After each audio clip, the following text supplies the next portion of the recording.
আমার নবী যেদিন এই জমিন থেকে বিদায় হয়ে যাবে, আমার আল্লাহ প্রস্তাব করেছিলেন, ও জিবরাইল, আমার বন্ধুর কাছে খবর পৌঁছে দিয়ে আসো। খবরটুকুন কি? আমার বন্ধু এই জমিনে বহু জায়গায় মায়ের খেয়েছে, আমার বন্ধুর রক্ত মোবারক এই জমিনের মধ্যে লেগে আছে, এই রক্ত মাখা জমিনের মধ্যে আমার বন্ধুকে আমি দাফন করব। আমার বন্ধুর দেহ মোবারক আমার আরশের ডান পাশে দাফন করব। জিবরাইল বলেন, প্রভু গো, এই প্রস্তাবে তো আপনার বন্ধু খুব খুশি হবেন। আল্লাহ বলেন, আমি তো চাই আমার বন্ধু খুশি করতে। জিবরাইল সঙ্গে সঙ্গে আমার আপনার নবীর সামনে হাজির হয়ে যায়। আসসালাতু আসসালামু আলাইকা ইয়া রাসূলুল্লাহ।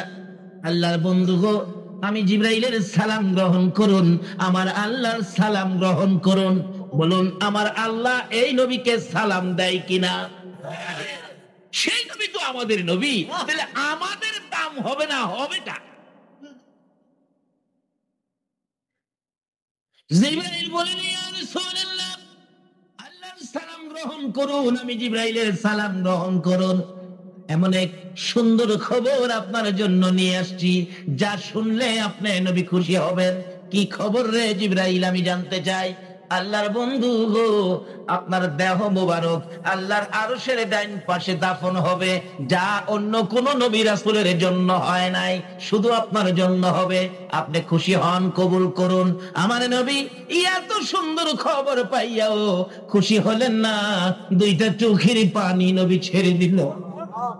জিবরাইল বলেন, ইয়া রাসূলুল্লাহ, এত সুন্দর খবর পাইয়া দুইটা চোখের পানি জর্জর করে ছেড়ে দিলেন, কারণটা কি? আমি জিবরাইল জানতে চাই। আল্লাহর নবী বলেন, জিবরাইল রে, কারণটা শুনে নাও। আমার দাফন হবে রে আল্লাহর আরশের ডান পাশে। আরেকটা খবর দিলি না, আরেকটা খবর আমার শোনাইলে না। কোন খবর হুজুর? জিবরাইল, আমার উম্মতের দাফন কই হবে রে? জিবরাইল বলেন, ইয়া রাসূলুল্লাহ, আপনার উম্মতের দাফন এই জমিনের মধ্যে হবে। আমার নবীর কান্না আরো বেড়ে গেছে। জিবরাইল রে, না রে, আমার মন মানে না।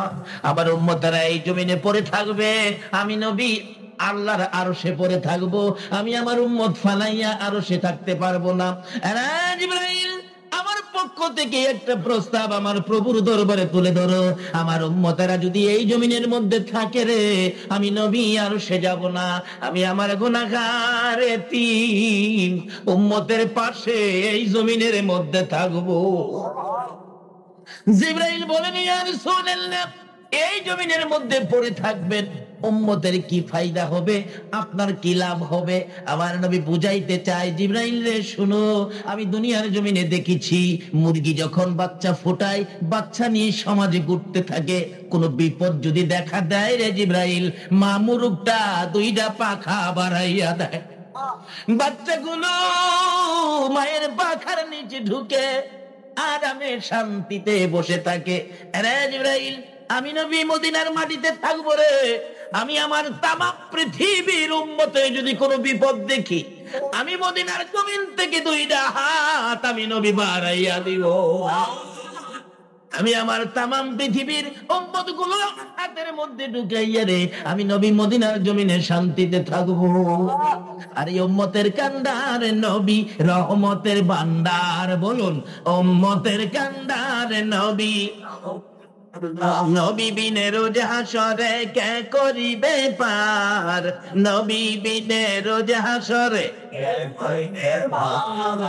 উম্মতের কান্ডার নবী রহমতের ভান্ডার, উম্মতের কান্ডার নবী। মোদের নবী দয়ার সাগর, গুনাহগার উম্মতের পাগল। মোদের নবী দয়ার সাগর, গুনাহগার উম্মতের পাগল। রোজ হাসরে সেজদায় পড়ে কাঁদবে যারে যার, রোজ হাসরে সেজদায় পড়ে কাঁদবে যারে যার। উম্মতের কান্ডার নবী রহমতের ভান্ডার, উম্মতের কান্ডার নবী। যাইয়া দেখো মদিনাতে, কান্দে নবী দিনে রাইতে। যাইয়া দেখো মদিনাতে, চাইতে মাফ করিয়ে দাও গো খোদা উম্মত গুনাহগার, মাফ করিয়ে দাও গো খোদা উম্মত গুনাহগার। উম্মতের কান্ডার নবী রহমতের ভান্ডার, উম্মতের কান্ডার নবী, নবী বিনে রোজ হাসরে কে করিবে পার, নবী বিনে রোজ হাসরে কে করিবে পার। উম্মতের কান্ডার নবী রহমতের ভান্ডার, উম্মতের কান্ডার নবী। যে নবী উম্মত পালায়া আর সে যায় না, যে নবী উম্মতের ব্যথা বুকে নিয়ে মদিনায় শুয়ে কান্দে। আল্লাহ বলেন বন্ধু হো, এত মায়া তোমার উম্মতের জন্য, যাও আমি কথা দিলাম তোমার উম্মতের একটু সুযোগ পাইলেই আমি মাফ করে দেব। বিধায় আমরা আজকে মাফ চাই নাই, কিন্তু এই মাহফিলের উদ্দেশ্যে রওনা হলাম। সামনের পা বাড়াইয়া পিছের পা উঠাইবার আগে আগেই এই বেহেশতের বাগানে ঢোকার আগেই আল্লাহ আমাদেরকে মাফ করে বেহেশতি মেহমান হিসাবে কবুল করেছেন। তাই আমরা সে আল্লাহর শুকর আদায় করেছি। গর্জিয়াস কণ্ঠে আবারও বলুন আলহামদুলিল্লাহ। এই আওয়াজ হয় না, মানুষ তো কম নয়, এই বর্ষাকালের মাহফিল প্রচুর মানুষ, আওয়াজটা তো সেরকম হলো না। এই জন্য তো আমরা বিজাতিদের হাতে মায়ের খাই। বলুন, আমরা যে নবীর উম্মত, এই নবী কি ছোট নবী না বড় নবী? নবী বড়, কিতাব বড়, উম্মত বড়, কিন্তু আওয়াজ তো ছোট হয়। অথচ এই নবীর উম্মতের জীবনী খুলুন, খোলাফায়ে রাশিদিন ওমর ফারুক রাদিয়াল্লাহু তাআলা যখন মদিনার শাসক ছিলেন, এখনকার যুগের শাসক না, নবীর ভালোবাসার শাসক। যে ওমর নবীর ভালোবাসা ঠিক রাখতে গিয়ে আপন পিতার গলা কেটে ফেলেছে, সেই ওমর যখন মদিনার শাসক ছিলেন, মদিনায় একবার ভূমিকম্পে মাটি থরথর করে কাঁপতেছে। মানুষ তো ভয় ভীতির মধ্যে। ওমর বলেন কোনো ভয় নাই হুজুর, ভূমিকম্প তো, দাঁড়াও ভূমিকম্পকে আমি সাইজ করতেছি, রাখো। ভূমিকম্পের বিরুদ্ধে লাঠি নিয়ে বেরিয়েছে ওমর, মাটিকে বলতেছে থামো, বলছি থামো, কি পাইছো নাড়াচুরি করবে, থামো, আমি ওমর বলছি। লাঠি দিয়া বাইরে ভূমিকম্প থামাইলেন। অবশেষে বলতেছেন, এরে মদিনার মাটি, ভূমিকম্পে দিয়ে যে নড়াচড়িটা করলি, তোর কি লজ্জা করলো না? তুই কি জানোস না এই মাটিতে যে আমার রাসূল ঘুমিয়েছে? ওমরের চাবুকের আঘাতে মদিনার মাটি এমন ভাবে চুপ হয়েছে, কিয়ামত পর্যন্ত মদিনায় আর ভূমিকম্প হবে না। আমরা সেই নবীর উম্মত, যেই নবীর উম্মত ভূমিকম্প থামাইতে পারে। কিন্তু আজকে আমাদের আওয়াজ দুর্বল হয়ে গেল, সেই জন্য বিজাতির হাতে মার খায়। গর্জিয়াস কণ্ঠে ওমর যেই কালিমা পড়েছে, আমরাও সেই কালিমা পড়েছি। পরিচয় দেন, আমরা ওমর মার্কা মুসলমান। শেষবারের মতো আবারও বলুন আলহামদুলিল্লাহ। মাশাআল্লাহ, আওয়াজটা মোটামুটি হয়েছে, ঘন্টা দেড়েক চলবে। তাই আসুন আগে বাড়ি। আবু জাহেলের রূপ ছিল প্রশ্ন, ভাতিজা তুমি বলে নবী হইছো, আমার মুঠের ভিতরে কি আছে বলো তো? মুঠের ভিতরে আসলে কি? ঘুমাইছেন আপনারা? কি ইনি ছিল? বালি, ওই যে মরুভূমির পাথরের কণাটি নিয়ে বলে, ভাতিজা বলো রে কি?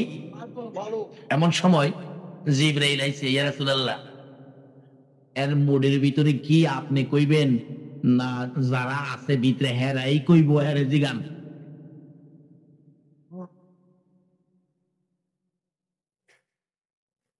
এই নবী হয়তো মেরাজ গেছে, কবরে গিয়া তো এই নবীর দোহাই দিলে মাফ আছে, এছাড়া কারো দোহাই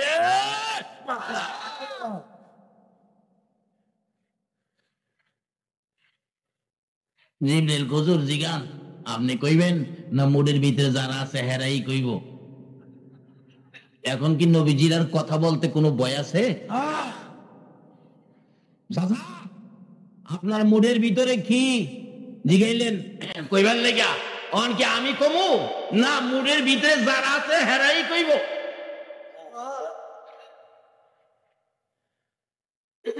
আবু জাহেল কয়, মুডের ভিতরে কি ভাতিজা তো জানে না, পাথরের কণায় তো কথা বলবে না। আজকা ভাতিজার নবীগিরি শেষ। নাউজুবিল্লাহ। আবু জাহেলের ধারণা পাথরে কথা বলতে পারে না, কিন্তু আমরা নবীর সাথে পাথরেও কথা। এই নবী ওই আমরা নবী, কি কা এই নবী ওই তো রজবের সফর, আশ্চর্য সফর। আসার সময় জান্নাতের টিকেট, জান্নাতের চাবি। আমরা দেশের লোকেরা বিদেশ সফর করে কম্বল আনে, কম্বল। আমার নবী একটা কম্বল আনছে। কি আনছে? কি আনছে? জান্নাতে। এই নবীরে ভালোবাসুন, দরকার আছে নি?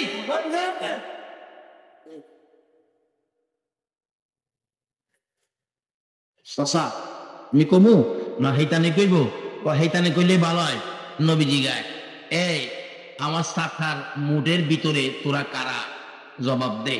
সকল বালুর কণার থেকে আওয়াজ আসতেছে, ইয়া রাসূলুল্লাহ আমরা বালুর কণ।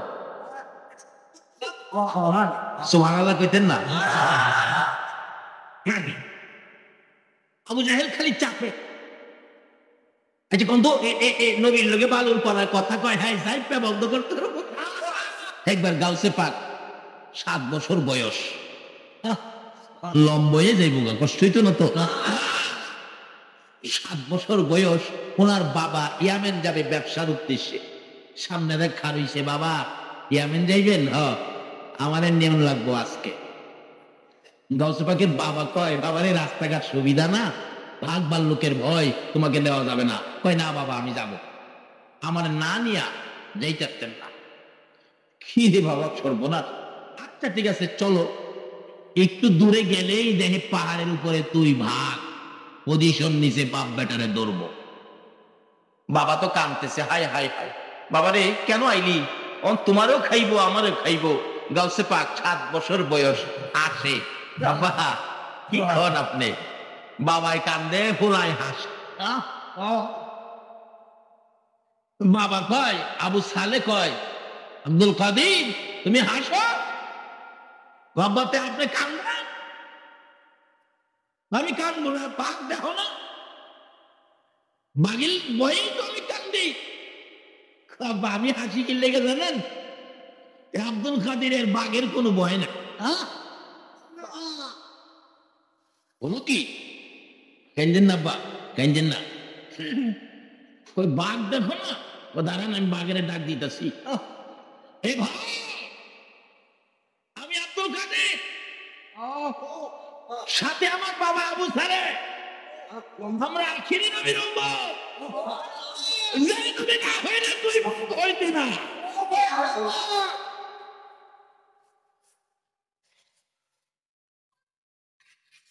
বাঘ দুইটা, একটা কানে আরেকটাই কয়, কিরে কার কথা কইল? বাঘে নবীরে চিনিনি? সুবহানাল্লাহ করতেন না? অবশেষে তাদের মন মানসিকতা পাল্টে গেল। আস্তে আস্তে নিচে আসে নাইমা গেছে। আবু সালে কান্দে, বাবারে খাইবো খাইবো। গাউসে পাক কয়, বাবা ভয় পায়েন না, আপনি দাঁড়ান। 2 জন দাঁড়াইছে, বাঘে খাইবো এত সাহস বাঘের হয় নাই। তার জীবনী লেখে 2 ভাগ কাছাকাছি আইসা বাপ বেটার পায়ে সালাম করে বিদায় হয়ে যায়। আমরা সেই নবীর উম্মত, যেই নবীর উম্মতের পায়ে আল্লাহর ভাগ এসে সালাম করে। বলেন, যেদিন রাহমাতাল লিল আলামিন নবী আমি আমেনার পেটে ছিল, আমি মাটির কুয়ার থেকে পানি উঠাইতে গিয়েছিলাম। কুয়ার পারে গিয়ে যখন দাঁড়াইলাম, কে যেন ডাকতেছে, জিবরাইল আমার বন্ধুর মায়া আমেনা এত নিচ থেকে পানি উঠাবে আমি সইতে পারি না রে জিবরাইল। আমার বন্ধুর মা ওই নিচের থেকে পানি উঠানোর বালতি সারার আগে আগে রে নিচের পানিগুলো উপরে উঠাইয়া দে। মা আমেনা বলেন, এমনি সময় দেখি পানিগুলো উপরে উঠে গেছে। মানুষ যেমন নদীর থেকে উপর থেকে কলস বুড়াই। আমি আমেনা সেইভাবে কলস বুড়াইয়া বাড়ির দিকে রওনা হলাম। একটু পরে দেখি একটা বাঘ দৌড়ে এসে আমার সামনে দাঁড়াইছে। আমি আমেনা থরথর করে কাঁপতেছি, বাঘ বুঝি আমাকে খেয়ে ফেলবে।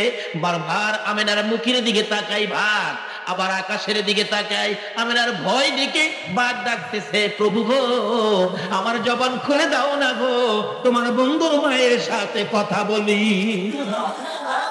তোমার আল্লাহ বলার বাঘ, আমার বন্ধুর মায়ের সাথে কথা বলবি রে, যা, আমি তোর জবান খুলে দিলাম। বাঘ ডাকতেছে, আমেনা গো, ও আল্লাহর বন্ধুর মা আমেনা, তুমি কেন ভয় পাইতেছো? আমেনা বলেন, ভয় পাচ্ছি তোমাকে দেখে আমাকে নি খেয়ে ফেলো। আমেনার এই কথার জবাব দেন জঙ্গলার ভাগ, রে আমেনা, আমি তোমাকে খাইতে আসি নাই, একটা খবর তোমাকে শোনাইতে আসছি। আমেনা গো, তোমার পেটের ভিতরে রাহমাতুল লিল আলামিন, তোমাকে খাওয়ার জন্য আসি নাই, ওই রাহমাতুল লিল আলামিন নবীকে সম্মান করার জন্য, একটা তাজিমের সেজদা করার জন্য আমি ভাগ তুমি আমেনার পায়ে সালাম করে গেলাম।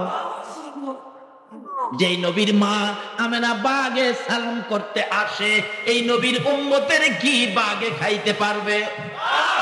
গাউসে পাক বলেন, বাবা ভয় পেয়েন না, কারণ খাইব দূরের কথা, সালাম করেই তো কুল পাইতো না। আচ্ছা কোন তো গাউসে পাকের জীবনের মধ্যে কি কোনো বেজাল চরিত্র আছে? আমরা আজকে মার খাওয়ার কারণ হইলে আমাদের মধ্যে ভেজাল। শাহজালাল ইয়ামিনী রহমাতুল্লাহ আলাইহি, খাজা মঈনুদ্দিন চিশতি রহমাতুল্লাহ আলাইহি, ওই রকম অলিদের জীবনী খুলুন, কি যে পরিষ্কার ছিল তারা, এই জন্য তাদের ক্ষমতা কত ছিল। আসুন সামনে বাড়ি, পাথর জবাব দেন, কি বলে? হুজুর আমরা বালুর কণা। এই খালি চিপে আবু জাহেল এটা বন্ধ করতো, নবীর সাথে পাথর কথা বলবে, আবু জাহেল চিপা বন্ধ করতে পারবো না। আল্লাহ কয়, আবু জাহেল রে, আমার বন্ধুর সাথে বালুর করা কথা বলবে, তুই চাইপিয়া বন্ধ করতে।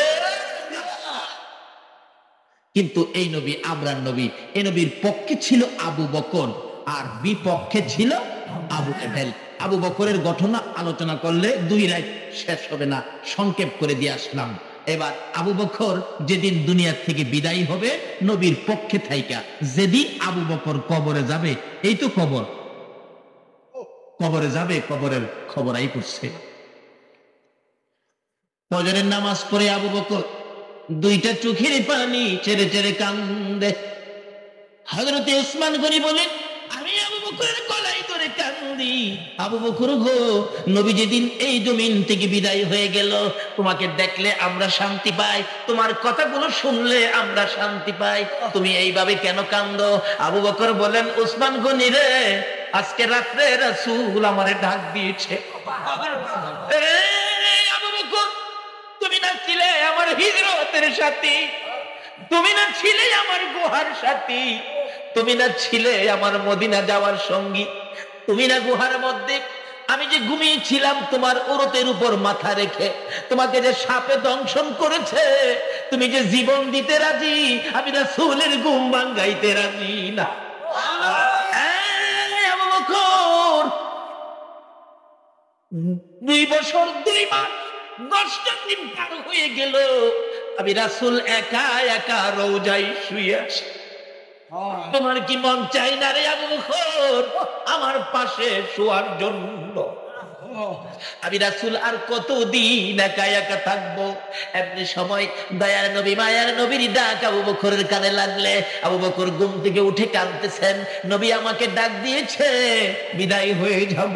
ফজরের নামাজ পড়ে বিছানায় বসে কান্দে। ওসমান গনি বলেন, কান্দো কেন? ও ওসমান গনি, আমি বিদায় হব, কান্দি। ওসমান গনি, শোনো গো, আমি তো নবীর প্রেমে, নবীর ভালোবাসায়, নবীকে খুশি করে আল্লাহকে পাওয়ার জন্য আমার সকল সয় সম্পত্তি বিলীন করে দিয়েছি। 10টা পাই পর্যন্ত আমি আবু বকরের ঘরে নাই। আজকে রাত্রে আলু জ্বালাবো, তোল কিনার পয়সা পর্যন্ত আমার ঘরে নাই। এরে ওসমান গনি, আমি যদি আজকে মৃত্যুবরণ করি, কথা দাও আমি আবু বকরের কাফনের কাপড় কিনা দিবানি। সংক্ষেপ করে দিলাম, এই নবীকে চিনার পরে আবু বকর এইভাবে সব বিলীন করে দিয়েছে। আমার নবী একদিন মসজিদে নববীতে গায়ের চাদর মোবারক বিছাইয়া ডাকতেছেন, দেখি কে আমারে চিনো, কে আমারে কিনবা, কে আমাকে ভালোবাসো, কে আমাকে খুশি করার জন্য কি করতে পারো। সবাই দৌড়ে গেলেন, যা পায় তা নিয়ে আসে। হুজুর নিয়ে আসলাম। কি আনছো? আমার যা সম্পত্তি আছে 4 ভাগের 3 ভাগ রাখলাম, 1 ভাগ আপনার জন্য নিয়ে আসলাম। হুজুর আমি নিয়ে আসলাম। কি আনছো? 4 ভাগের 2 ভাগ রাখলাম, 2 ভাগ আপনার জন্য নিয়ে আসলাম। এইভাবে জমা দিতে থাকলো রাসূলকে খুশি করার জন্য। হযরতে আবু বকর বাড়িতে যাইয়া 2টা চোখের পানি ছেড়ে ছেড়ে কান্দে। বিবি বলেন, স্বামী গো কেন কান্দো, ব্যাপার কি? কান্দি রে বিবি, রাসূলকে খুশি করব, ঘরে কিছুই নাই, আমি কি নিব, কি দিব, কি দিয়ে খুশি করব। এবার গায়ের রুমালটা বিছাইয়া 4 কাপ পাইলেন, দিলেন, গ্লাস পাইলেন, দিলেন, নিমকদানি পাইলেন, কুপি বাতি পাইলেন, কুটিনাটি ছোটখাটো জিনিস যা ছিল প্যাকেট করলে। বিবি ডাকতেছেন, স্বামী গো এই সবগুলো প্যাকেট করে কই নিয়ে যাবেন? ও বিবি, রাসূলের জন্য নিয়ে যাব, ঘরে দি কিছুই নাই, সব নিয়ে যাবেন। হ, এমনি কেউ সময় দেখে মহিলারা কানের অলংকার খুলে খুলে, গলার হার খুলে খুলে পাঠাইতেছে বাচ্চাদেরকে দিয়ে। আবু বকরের বিবি বলেন, স্বামী মহিলারা ওদিক কিছু দেয়, আমি কি দিব, আমার জন্য কিছু রাখেন। একটা গ্লাস হাতে নিয়ে বললেন, এই গ্লাসটা আমার নামে নবীর রুমালে দিয়েন।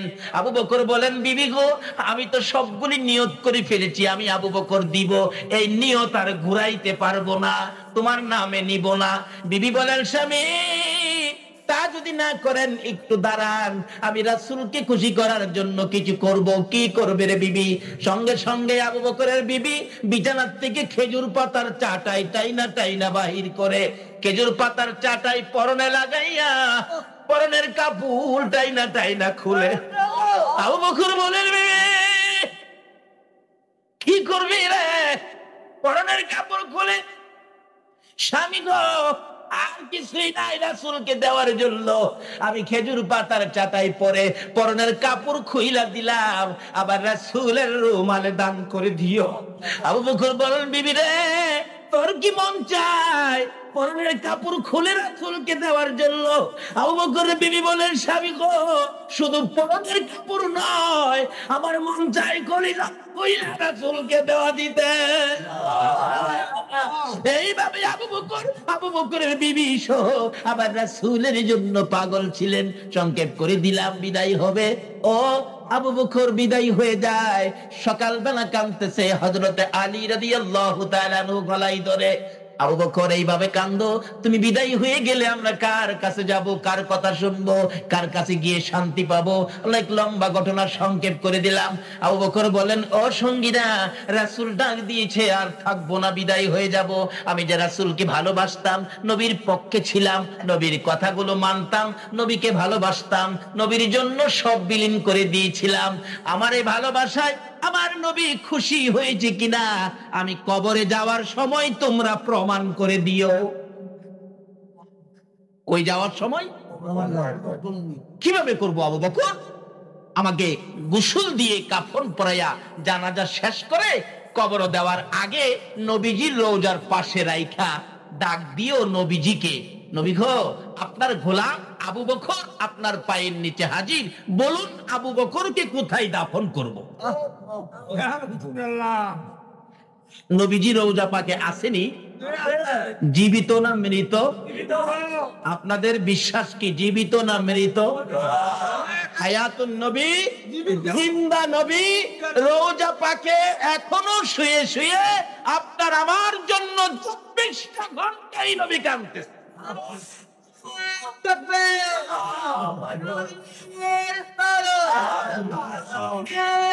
বলুন নবীজি রওজায় আছে কিনা? আল্লাহু আকবার। এক নবীর আশেক নবীজি রওজার পাশে গিয়ে শুয়ে শুয়ে কান্দে, নবী গো আপনি না খাওয়াইলে আমি খাইতাম না। নবীজি রাত্রে ডাকে, ও পাগল আমার সুলাই কি এখন রান্না হয়? আমি না খাওয়াইলে খাইতি না? গনা মইরা যাবো তো, আমরা না খাওয়াইলে খাইতাম না। পাগল কি করব? একদিন রাতে নবীজি স্বপ্নের মাধ্যমে 2টা রুটি আইনা তার হাতে দিছে। স্বপ্নে অনেক সময় খাই না আমরা, আমরার খাওয়া আর পাওয়া নবীজির দেওয়া আর খাওয়া একরকম হবে? আমরা তো স্বপ্নে খাই মাশাআল্লাহ, পোলাও খাই, দেশি মুরগির রান খায়, খায় দুই হাতে সমানে খায়, ঘুমেতে ওইটা দেহে খাতা জিরা মুহ দিয়া রাখছে। আর ওই নবীর আশেক বলেন, আমি রওজা পাকের পাশে ছিলাম, আমার হাতে দুইটা রুটি দিলে আমি ঘুমের মধ্যে খাইতেছি, একটা রুটি খাইয়া আরেকটা মাঝখান দিয়ে ছিঁড়ে অর্ধেকটা খাইলাম, বাকি অর্ধেকটা আমার হাতের মধ্যে ঘুম ভেঙে গেছে। আল্লাহর কসম, আমি স্বপ্ন থেকে উঠে দেখি রাসূলের দেওয়া রুটির অর্ধেক রুটি এখনো আমার হাতের মধ্যে আছে। এই নবী মদিনায় রওজা পাকে আছে কিনা বলুন তো? কিভাবে আছে? আরো জ্বলন্ত প্রমাণ, বাস্তবে বহু প্রমাণ, সময় হবে না, রাত্র অনেক হয়ে গেছে। এবার ডাকতেছে, ইয়া রাসূলুল্লাহ, হযরত আলী রাদিয়াল্লাহু তাআলা আনহু আবু বকরের লাশ নবীজির রওজার পাশে রাইখা ডাকতেছে, আল্লাহর নবী গো, আপনার গোলাম আবু বকর আপনার পায়ের নিচে হাজির, বলুন কোথায় দাফন করব? কোনো জবাব আসতেছে না। আবার ডাক দিলেন, ইয়া রাসূলুল্লাহ, আপনার হিজরতের সাথী, গুহার সাথী আপনার পায়ের নিচে, বলুন কোথায় দাফন করব? কোনো জবাব নাই। তৃতীয়বার মাথায় হযরত আলী রাদিয়াল্লাহু তাআলা খুব কাঁদতেছেন, ইয়া রাসূলুল্লাহ, আবু বকরের বেলায় যদি কথা না বলেন, আমাদের বেলায় জানি কি হয়। এমনি সময় হাজার হাজার সাহাবীর সামনে নবীজির রওজা পাক থরথর করে কাঁপতেছে। সুবহানাল্লাহ।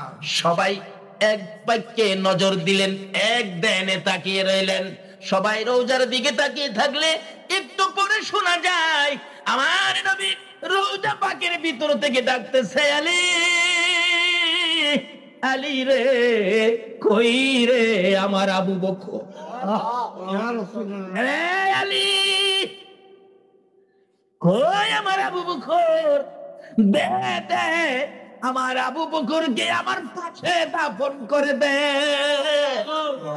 নবীকে চিনে, নবীর ভালোবাসা লইয়া আবু বকর আমার নবীর পাশের জান্নাতের বাগানে ঘুমাইছে। আমার আল্লাহ বলেন, বন্ধু গো, তোমার ভালোবাসার আবু বকরকে তোমার পাশে শোয়াইলা, আমি আল্লাহ কথা দিলাম বন্ধু, তোমার ভালোবাসার আবু বকর যতক্ষণ পর্যন্ত জান্নাতের ভিতরে না যাবে, ততক্ষণ পর্যন্ত কোন নবীর উম্মতের জান্নাতে যাইতে দিব না।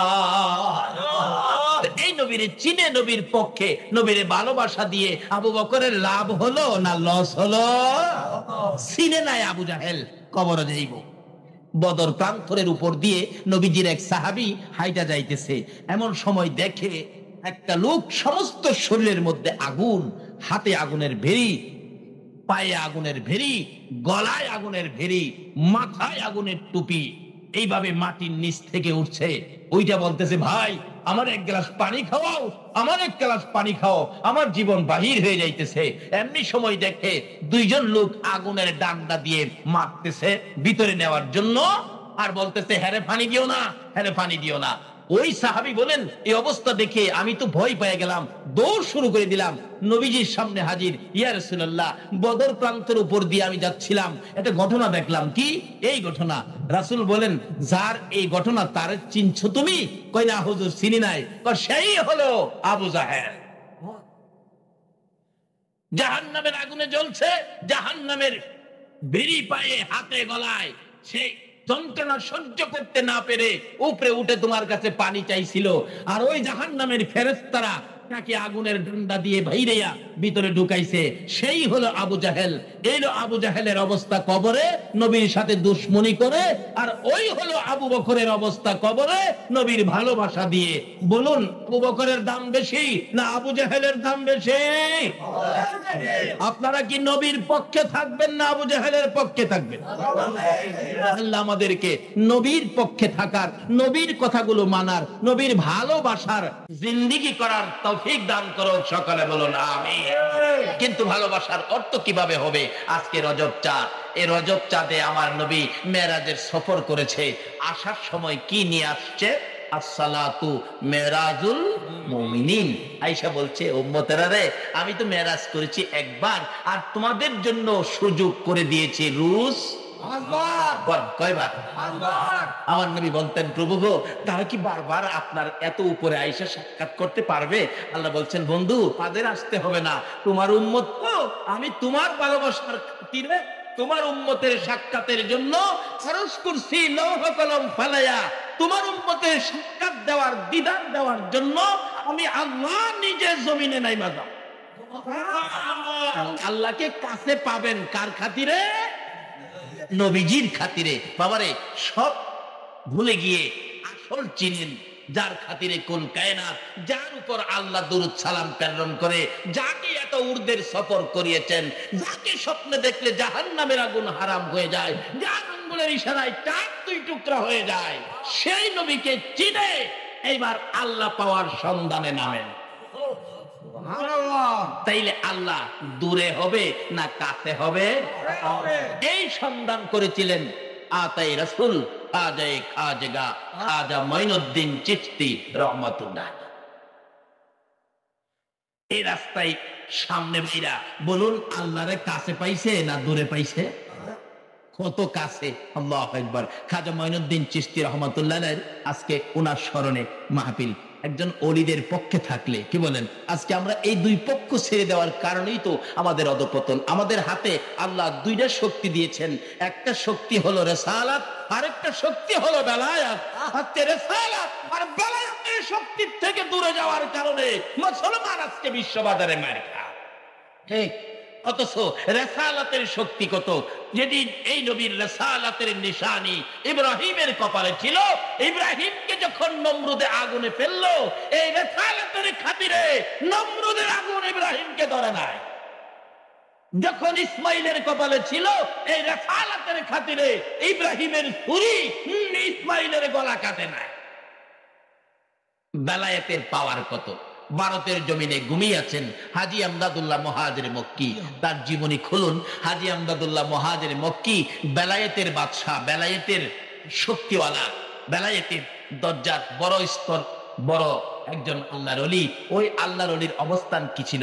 একজন মানুষ বিপদে পড়ছে, মানুষ বিপদে পড়লে অনেক সময় আল্লাহর ওলিদের কাছে যায় না?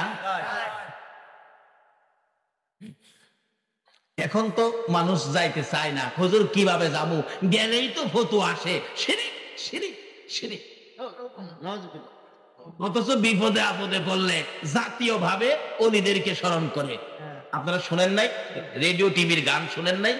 দেখছেন না? যদি বন্যায় দেশ বাসাইলা, খরায় দেশ পুইরালা, বিশৃঙ্খলা অভাব দেখা দেয়, তখন দেখবেন রেডিও সেন্টারে গান দেয়, ওলি আল্লাহর বাংলাদেশ, কয় না কয় না, শহীদ গাজীর বাংলাদেশ, তাদের রস্তে তাদের হস্তে রহম করুন আল্লাহ, রহম করুন আল্লাহ। বিপদে বললে এরা রস্তে আর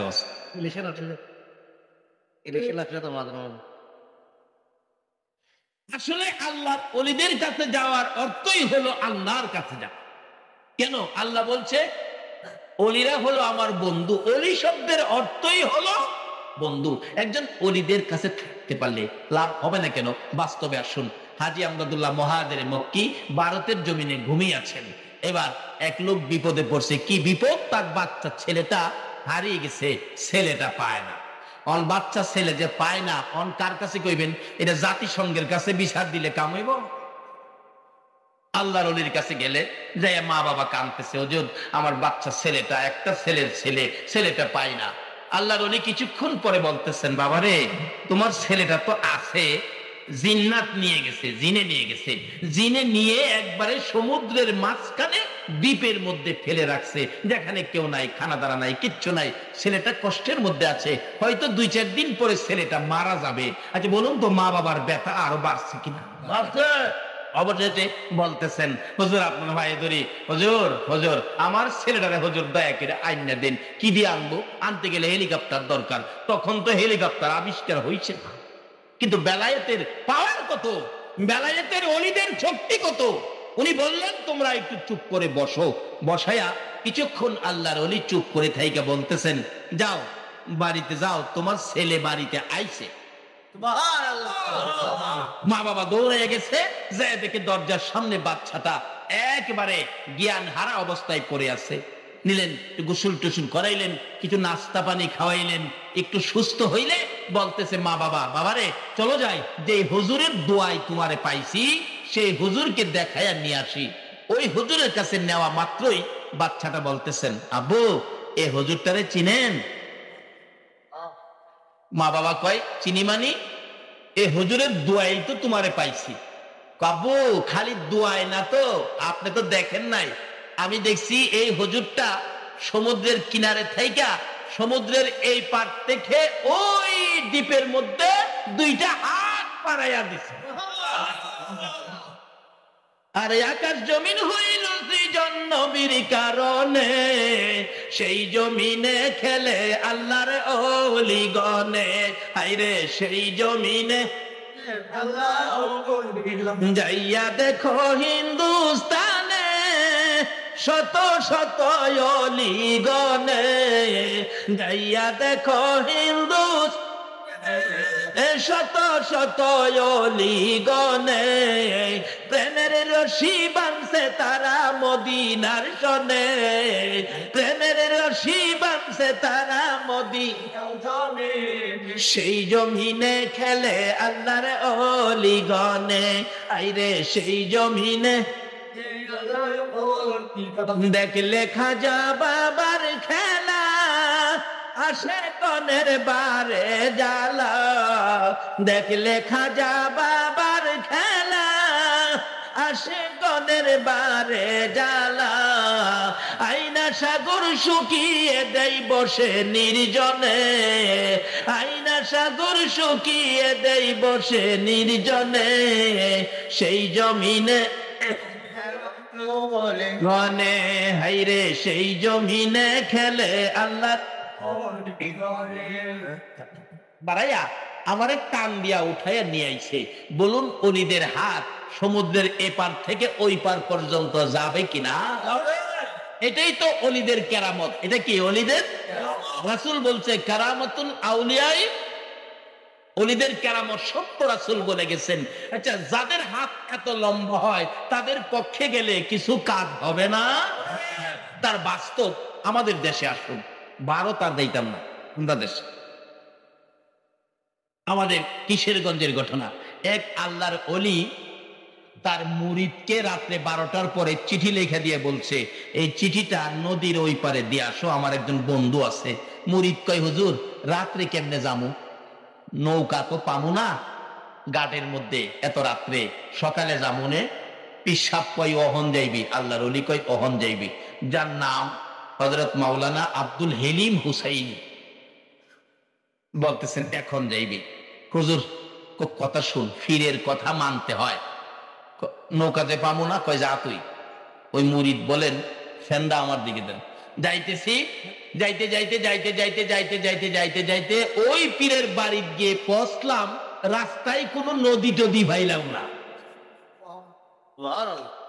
বাংলাদেশের কিশোরগঞ্জের একজন ওলি যদি তার মুরিদকে নদী ছাড়া পার করতে পারে, তাহলে একজন আল্লাহর ওলি খাজা মঈনুদ্দিনের মতো একজন আল্লাহর বন্ধু ভক্তবৃন্দ মুরিদকে কি পুলসিরাত পার করাইতে পারবে না? কে খাজা বাবার স্মরণে মাহফিলের আয়োজন করেছেন? যে খাজা ছিল আতায়ে রাসূল, রাসূল যাকে পছন্দ করে, রাসূল যাকে ভারতের জমিনে পাঠিয়েছে। এই আলোচনার সময় হবে না, বহুত সময়ের দরকার, কাজে আসল সংক্ষেপ করলাম। এবার শুধু এই ঘটনা, নদী পারিয়া ওই মুরব্বী পিসাবের বাড়ি গিয়া পড়ছে, যে কই হুজুর রাত্রে যে হাইটে আইলাম নদী তো পাইলাম না, নদী কই গেল? ওই আল্লাহর ওলি কই, বাবারে তুমি যদি নদীর কথা না জিগাইতা, আমিও তোমারে নদী ছাড়া ওই আবার বানাইলাম। অহন যখন জিগাইছো অহন আর তোমারে এইভাবে দিতেছি না, সকালে যাও নদীটা দেখা যাও। হুজুর আপনি কইলেও যাইতাম না, নদী কই দেখা যাবো? সকালবেলা ঘুম থেকে উঠে একবারে সূর্য উঠছে, ফর্সা হয়ে গেছে, লোকজন ঠিকঠাক মতো চলাফেরা শুরু হয়েছে। গজরে এবার যাবো, দেখেন নদী আছে, নৌকা আছে, নৌকার মাঝি আছে। মাঝিরে জিগাই, আচ্ছা মাঝিরা আপনারা রাত্রে কইয়া ছিলেন? কই রাত্রে তো আমরা নৌকা তুই আসিলাম। কোন নৌকা কইয়াছিন? সকল মাঝিরা কয় এর মাথা পানি দে, নৌকা বলে কই আসছিল, নৌকা যেমন তেমন নদী কই আসছিল। অহন হের মাথা পানি দেওয়ান লাগতো না, লাগবো। এই ক্লাসে যারা পড়ছে না এরা এটা বুঝবো না, এই ক্লাস পড়তে হবে না, হবে। আল্লাহু আকবার। জালালউদ্দিন রুমি রোম রাজ্যের সম্রাট, আলেম কুলের শিরোমণি, হাজার হাজার লক্ষ লক্ষ আলেম যিনি বানাইলেন, জালালউদ্দিন রুমিকে লাইব্রেরিতে বসা পাঠাইছে আমার আল্লাহ শামসুত তাবরিজ। সাধারণ বেশ যায়া ডাকে, জালাল ও জালাল, মানুষ সাপ ছাড়া ডাকে না। আমার জালাল কইছে কি এগুলি কি, এগুলি এগুলি কি তুমি বুঝবা না, এগুলি কিতাবাদি বুঝিন না, এখন তো বড় হুজুর হইলেই তো আমি একটু বুঝি, পিসাবরা কি বুঝে। জালালউদ্দিন রুমি কয় এগুলি কি তুমি বুঝবা না। শামসুত তাবরিজ সঙ্গে সঙ্গে কিতাবগুলি টাইনা কিছু আগুনে ফালাইলো, কিছু পানি ফালাইলো। কি করলা তুমি, আমার কিতাব পানি ফলাইছো, আগুনে ফালাইছো। শামসুত তাবরিজ কই বাবারে চিল্লাইও না, তোমার কিতাব দিতাছি। আগুনের ভিতরে হাত দিয়ে টাইনা বাহির করে দিল, নাও। পানির ভিতর থেকে টাইনা আইনা দিল, নাও। জালালউদ্দিন রুমি বলেন আমি আগুনের ভিতরের কিতাবগুলি খুলে দেখি একটা পৃষ্ঠাও তো আগুনে পুড়ে নাই। পানির ভিতরের কিতাবগুলো টাইনা দেখি একটা কিতাবও তো পানিয়ে ভিজে নাই। এখন জালালউদ্দিন রুমি জিগায়, বাবা বাবা এইটা কি? এবার শামসুত তাবরিজ তো এইটা কি তুমিও বুঝো না। শরীয়তওয়ালা কই মারফতওয়ালারে তুমি বুঝো না, মারফতওয়ালা কই শরীয়তওয়ালারে তুমি বুঝো না। এই জন্য শরীয়তের ইলম শিক্ষা শেষ হয়ে গেলে ইলমে মারফতের দরজায় ভর্তি হয়ে যা। যারা শরীয়তের ইলম শিখে মারফত শিখে নাই, এই সমাজে বিশৃঙ্খলা করে। শরীয়তের ইলম শিকার পরে মারফতের মাদ্রাসায় ভর্তি হও। খাজা মঈনুদ্দিন চিশতির জীবনী খুলুন, গাউসে পাকের জীবনী খুলুন, তারা প্রত্যেকেই শরীয়তের ইলম শিক্ষা শেষ করে ইলমে মারিফতের মাদ্রাসায় ভর্তি হয়ে গেছে। মারিফতের মাদ্রাসাই হলো আল্লাহর ওলিদের মাদ্রাসা। যাই না, ওদিকে লম্বা হয়ে গেছে। বাবা নদী কই আসিন, মাঝিরা কই বেটা নদী আবার কইতা হয়, নদী তো নদী তৈরি তাহে কই, দেখ আল্লাহর কসম করে কই রাত্রে আমি হাইটটা পার হইছি, আমি নদী পাইছি না। আসলে এটা কি শরীয়তের শক্তি না মারফতের শক্তি? এই জন্য শরীয়ত শেষ করে মারফতের মাদ্রাসায় ভর্তি হন, হক্কানি আল্লাহর ওলিদের কাছে যান, এগুলি শিক্ষা পাবেন। এই হোক সংক্ষেপ আলোচনা।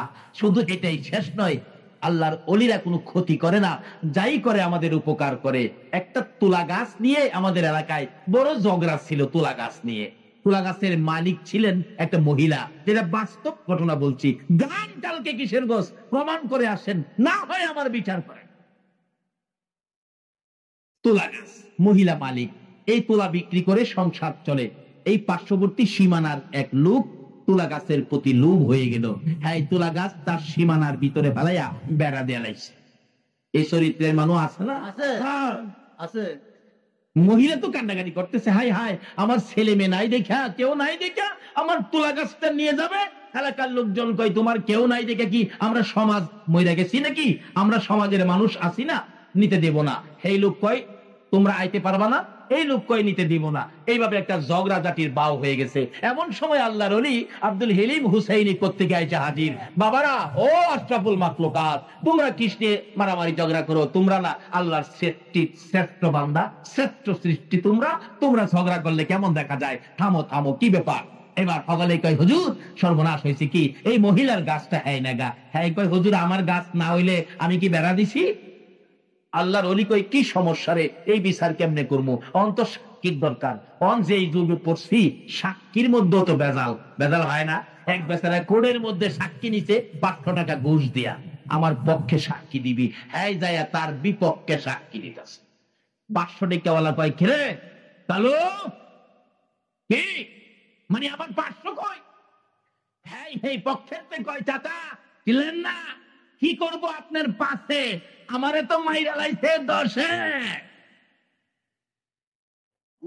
এই যুগ আছে কিনা তন্ত?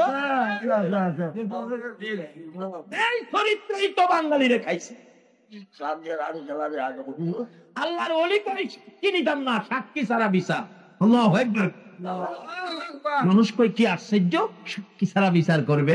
আল্লাহর ওলি আব্দুল হেলিম হুসাইনি কিশোরগঞ্জের ঘটনা বলছি, এখন আর ভারত যাওন লাগে না, বাংলাদেশে এবার যায় বলতেছে তুলা গাছের কয়, ও তুলা গাছ, তুলা গাছ আমি আব্দুল হেলিম হুসাইনি কইতেছি রে বাবা, তরে নিয়ে কেন মানুষ ঝগড়া?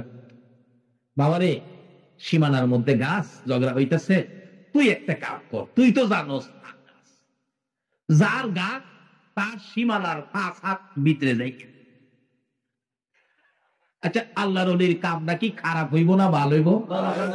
তাহলে ওলিরা তো দেশে কোনো খারাপ করে না, তাইলে ওলির মাথারে বোমা মারেন কি লেগা? একটা কাজও তো খারাপ করে।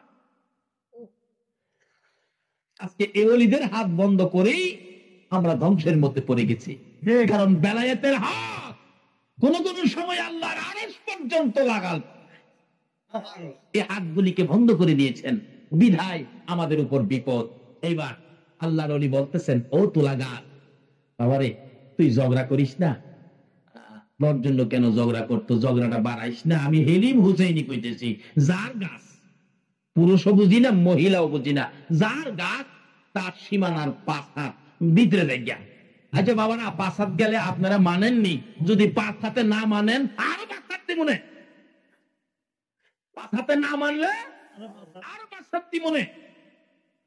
মানুষ কয় হুজুর কোন কি গাছের কথা শুনবে? কইলাম তো দেখো না শুনে কিনা, গিয়া দেখে গাছ মহিলা সীমানার 5 হাত ভিতরে। যে সমস্ত বেলায়েতের ওলিদের কথা গাছে পর্যন্ত শুনে, এইরকম ওলিদের কথা কি আমার আল্লাহ শুনবে না? ওলিদের পক্ষে থাকেন, রাসূলের পক্ষে থাকেন। খাজা মঈনুদ্দিন চিশতি রাহমাতুল্লাহর পক্ষে থাকলে লাভ হবে না লস হবে? একটা কথা বলেই আমি শেষ করে দিব, কিরকম লাভ হবে। একদিন খাজা উসমান হারুনি খাজা মঈনুদ্দিন চিশতির পীর ছিলেন, উনি বললেন, মঈনুদ্দিন ওই তো আগুন পূজারীরা আগুনের পূজা করে, আমার জন্য একটু আগুন নিয়ে আসো। অর্থাৎ মঈনুদ্দিনের বেলায়েতের পাওয়ার মাপার জন্য পীর সাহেব হুজুর পাঠাইলেন। বাচ্চা বয়স, বেলায়েতের উচ্চ স্তরে পৌঁছে গেছেন। মঈনুদ্দিন ডাকতেছেন, আমরা একটু আগুন দিবেন। আমার পীর সাহেব কেবলা আগুন চাইছে। আগুন পূজারীরা কয়, না না আগুন দেওয়া যাবে না, এটা আমরা পূজা করি। কয় আপনারা পূজা করেন, একজন আগুনের ভিতরে জানতো। ওই মঈনুদ্দিন কইতেছে, সকলে কয় বাবারে আগুনের ভিতরে গেলে কি থাকা যাবে, পুইরা ছাই হয়ে যাবে। কি এর পূজা করেন তাই পুইরা ফেলাইবো আগুনে?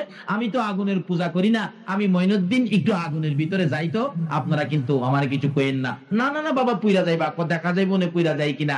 খাজা মঈনুদ্দিন আগুনের ভিতরে ঢুকছে। ইব্রাহিম নবী নমরুদে আগুন দিল, আল্লাহ নোটিশ দেয়, আমার ইব্রাহিম সালামান শান্তিদায়ক হও, যাতে আমার ইব্রাহিমের কষ্ট না হয়। আখিরি নবীর উম্মত আগুনে ঢুকলো, নোটিশ ছাড়াই আগুন ঠান্ডা। আগুনে কয়, কে আইছে দেখছস? যে নবী না হইলে আমরা হইতাম না, এই নবীর উম্মত খাজা মঈনুদ্দিন আতায়ে রাসূল, যাকে নবী পাঠাইছে, নবীর নির্দেশে আইছে ভারতের জমিনে। কাজী মঈনুদ্দিনের সাথে যাতে কোনো বেয়াদবি না হয়। মঈনুদ্দিন কয়, আমারে তো আগুনে ধরে না, আচ্ছা দেখি তো আমার পক্ষে যারা আসে, আমার পক্ষে যারা থাকে তাদেরকেও আগুনে ধরে কিনা। এক আগুন পূজারীর ছেলে কুলে নিয়ে দেখতে ছিল, এই বাচ্চা ছেলেটাকে টান্না কুলে লইয়া আগুনের ভিতরে ঢুকছে। সকলেই কই মরছেন মরছেন, মঈনুদ্দিনই মরতো, আমাদের বাবুর হুলারা গের মাল। আগুনে কয় সর্বনাশ, মঈনুদ্দিনের এই দর্শি না, আর মঈনুদ্দিনের পক্ষে যে আইছে এরে ধর্মু।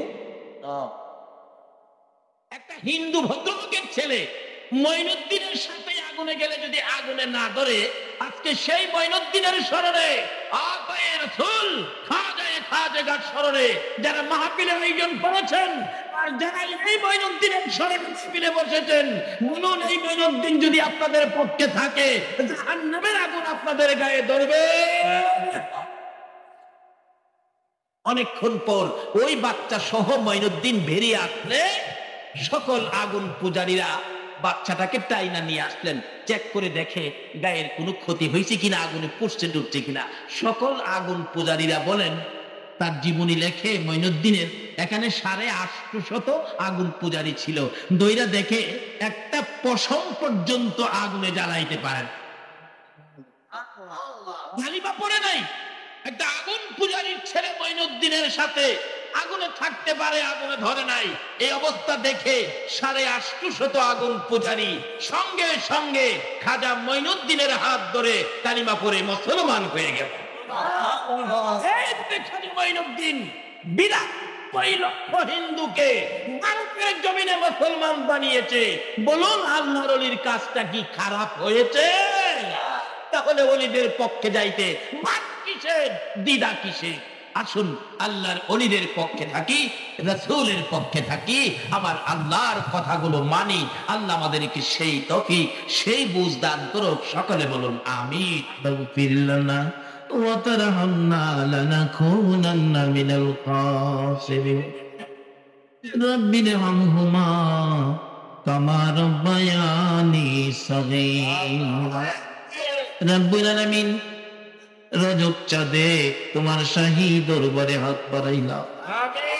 মাওলাদ, এত বরকতের চাঁদ, যেই চাঁদে তোমার বন্ধুকে তোমার বাড়িতে নিয়েছো, যার উপরে তুমি নিজে দুরূদ সালাম প্রেরণ করতেছো। মাবুদ গো, যার প্রেমে কুল কায়নাত বানাইছো, ওই নবীর উপর দরুদ সালাম মদিনা পাঠাইয়া মিসকিনের মতো, এতিমের মতো দুটো করে হাত বাড়াইলা। আমাদের দরুদ সালাম গুলো পাখির মতো উড়াইয়া উড়াইয়া দয়ার নবী মায়ার নবীর রওজা তাহারে পৌঁছাইয়া দাও।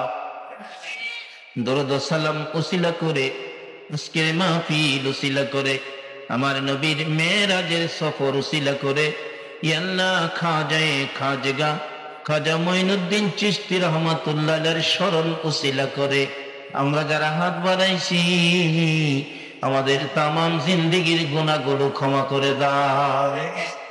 মাবুদ, আমাদের মনে বড় আশা গো, আজকের মাহফিলে তুমি ক্ষমা করে দিবা।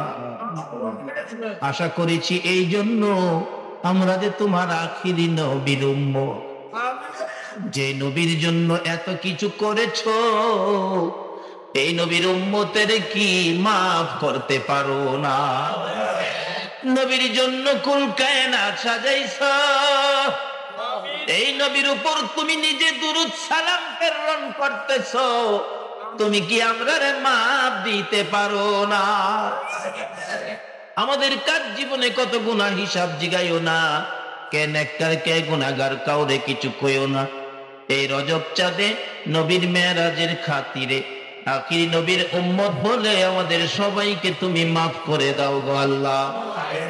ই আল্লাহ, সারা রাত মাহফিলে কাটাইয়া তোমার বান্দারা তোমার বন্ধুর গুনাহগার উম্মতেরা হাত বাড়াইছে, মাফ চাইলাম, মাফ করছো নি গো আল্লাহ। ডাক দেন না আল্লাহ, এ আল্লাহ, এ আল্লাহ, জীবনের গুনাহ মাফ করছো। জিগান না, জিগান না, জীবনের গুনাহ মাফ করছো। দুনিয়াতে দেখি সন্তানেরা অপরাধ করলে মা বাবা রাগ হইয়া যায় রে, এই সন্তান বাড়িতে জায়গা দিব না। তারপরেও রাত্র যখন গভীর হয়, বাবা একটু পরে পরে জিগায়, জয়নালের মা, জয়নাল কই রে, এখনো কি বাড়িতে আসে না? বাবার মন তো মানে না অপরাধী সন্তানের জন্য। মা দরদি দরজাটা খুইলা দাঁড়াইয়া থাকে গো, অপরাধী সন্তানের জন্য মায়ের মতো দরদি যদি দরজা খোলা রাখতে পারে গো, আমরা যে তোমার বন্ধুর গুনাহগার উম্মত, তুমি কি মাফের দরজা খুলতে পারো না? আল্লাহ, ওই অপরাধী সন্তান ঘরের কাছাকাছি যাইয়া ঘরে ঢোকার সাহস পায় না, অপরক হইয়া একটা ডাক মারছে, মা মা মা গো মা। অপরাধী সন্তানের ডাকটা শুনে মা হারিকেন লইয়া দৌড়াইয়া বাহির হইছে। মায়ের মতো একটা দরদি যদি অপরাধী সন্তানের ডাক দিলে হারিকেন নিয়া বাহির হয়, তোমার বলে ৯৯ ভাগ মায়া আছে গো আল্লাহ। ইয়া আল্লাহ, ইয়া আল্লাহ,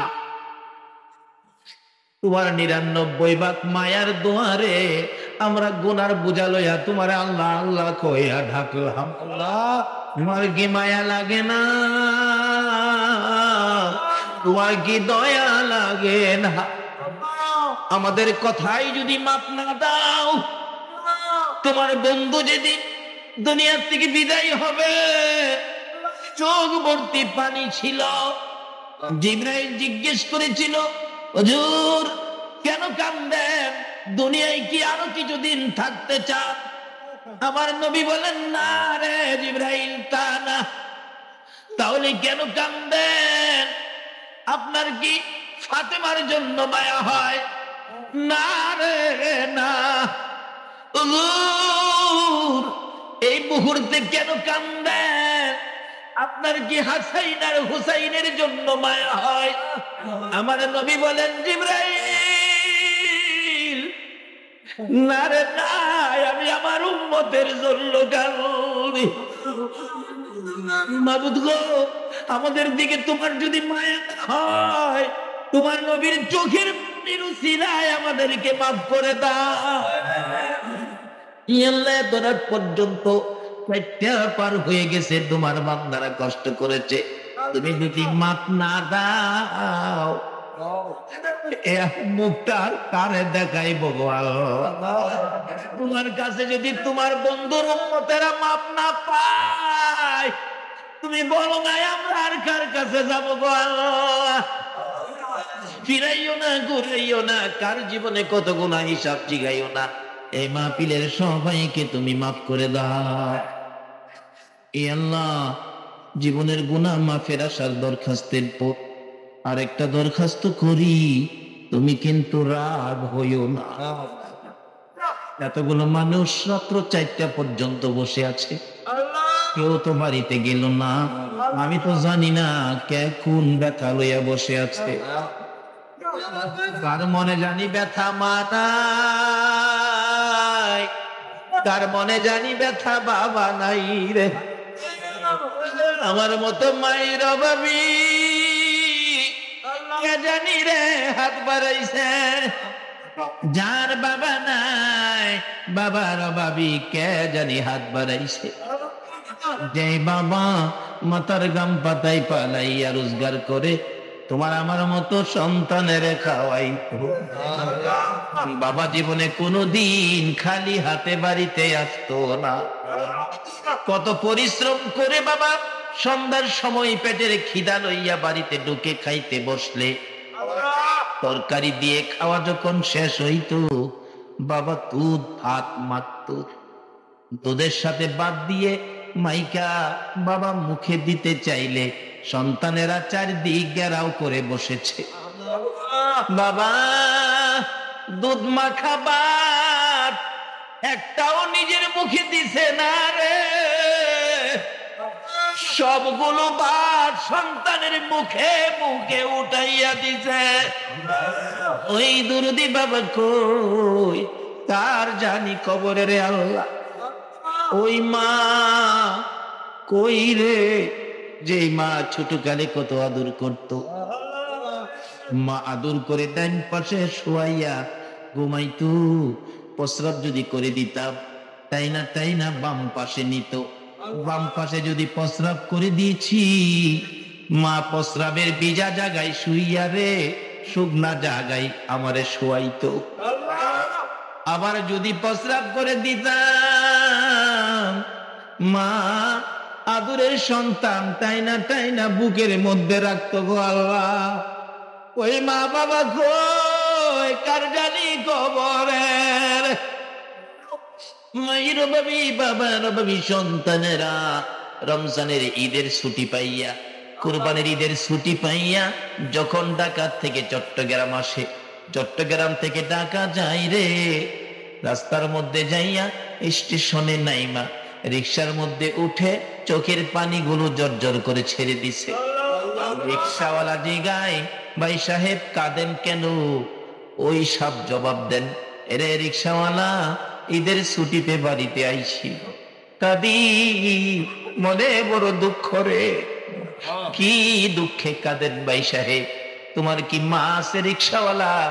জি আমার মা আছে। তোমার কি বাবা আছে?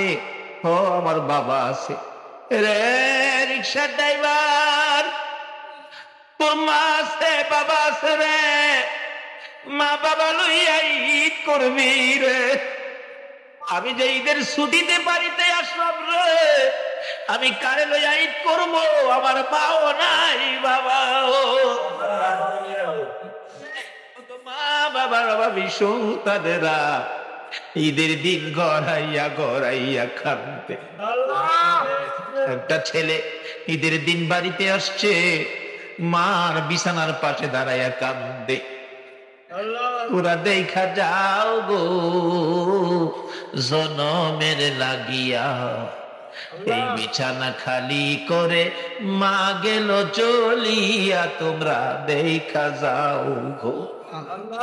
কত আদর করতো মায়ে কোলে কাখে লইয়া, কত আদর করতো মায়ে কোলে কাখে লইয়া।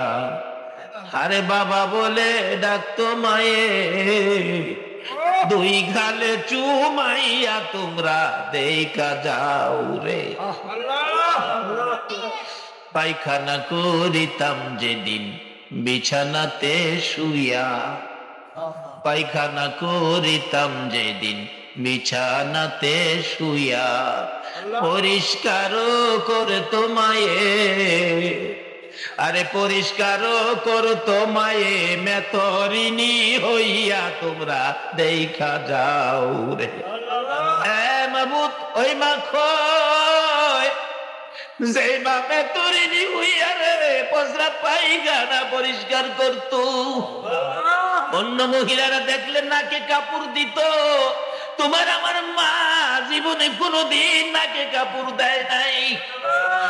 মায়ের অভাবী বাবার অভাবী যারা বাড়াইছে গো আল্লাহ, আর দেরি করো না, এই মুহূর্তে ওই সকল মা বাবার কবর গুলো জান্নাতের বাগান বানাইয়া দাও।